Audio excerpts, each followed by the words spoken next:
Assalamu alaikum, I am Ayesha Hakim Rahman. I am a mum of 3, Islam channel presenter, and I work for local government. So, alhamdulillah, we went to Hajj in 2013. I got married around 2003, and it was a very different life I lived. It was quite a challenge with finances and things like that.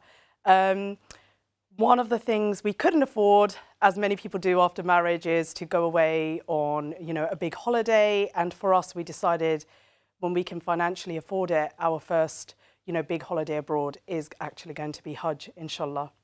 And 2013, so it took us 8 years to be in a position that we were fortunate enough to be able to make the decision to go to Hajj.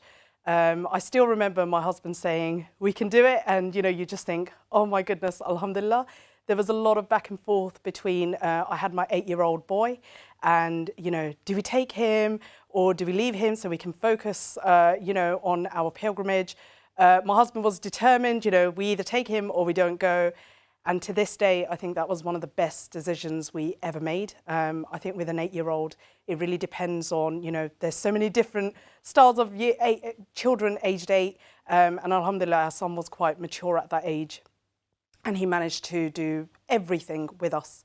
My mum also near the end was able to join us as well. So it was just a blessing, to have your son, your husband and your mother with you on this amazing journey. So I wanted to go in and embrace it. And you do always think you're going to prep, you're going to read, but you can never know enough. You can never do enough. And we went to Medina first.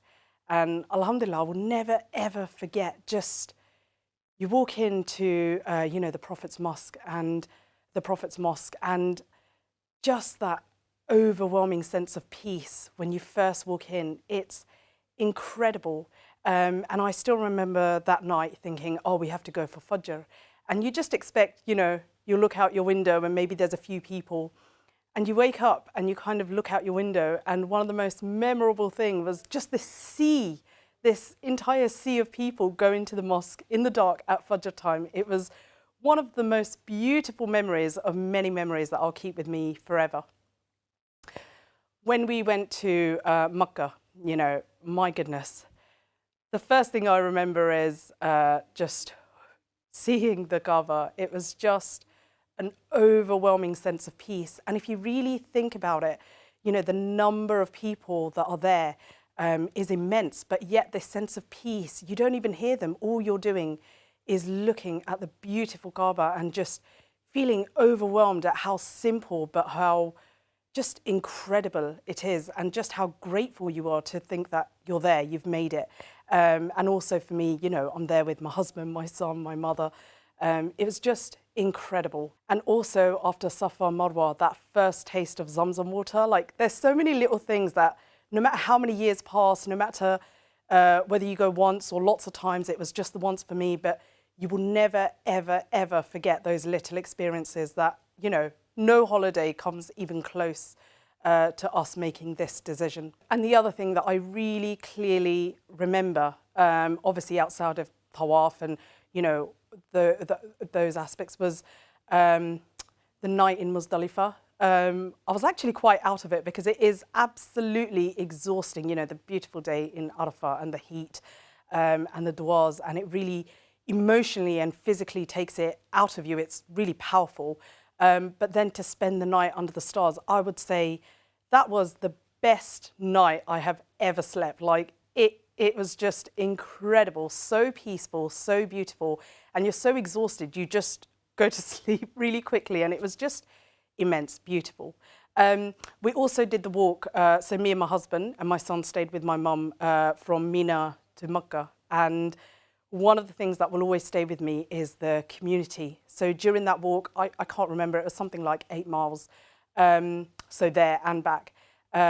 Just when you go out and you see people are there with water bottles ready to hand it out, with so many things, it was just beautiful, and I just felt so overwhelmed with this sense of community and everyone coming together to support everyone doing this walk.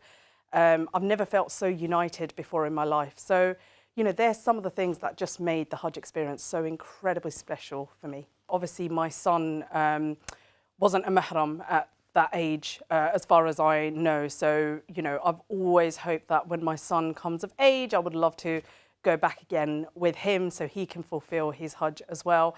It does get hard, and I think this is what you know, now I've got another 2 little ones, and I think that's something that I can't emphasize enough. If we didn't just decide to go then, when there were so many options and so many reasons to say we'll go later, even now, we'd still be in that position where we're still waiting to go. So I can't say enough, when you can afford to go, just do it. You know, you'll never have all your ducks in a row.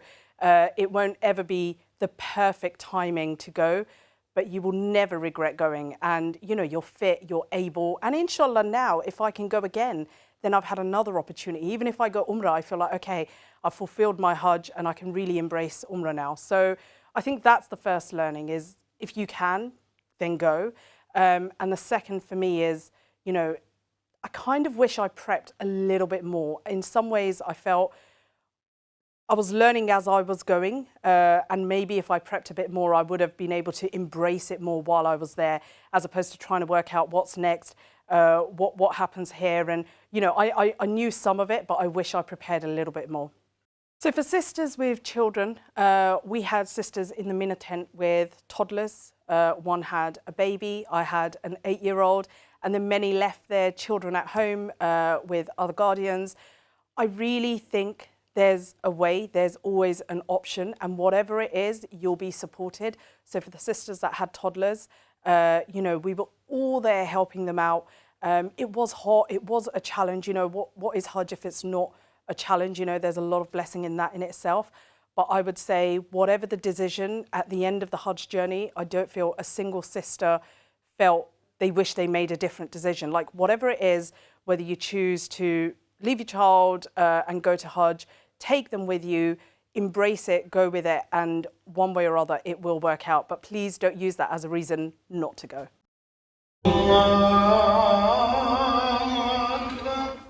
Allah.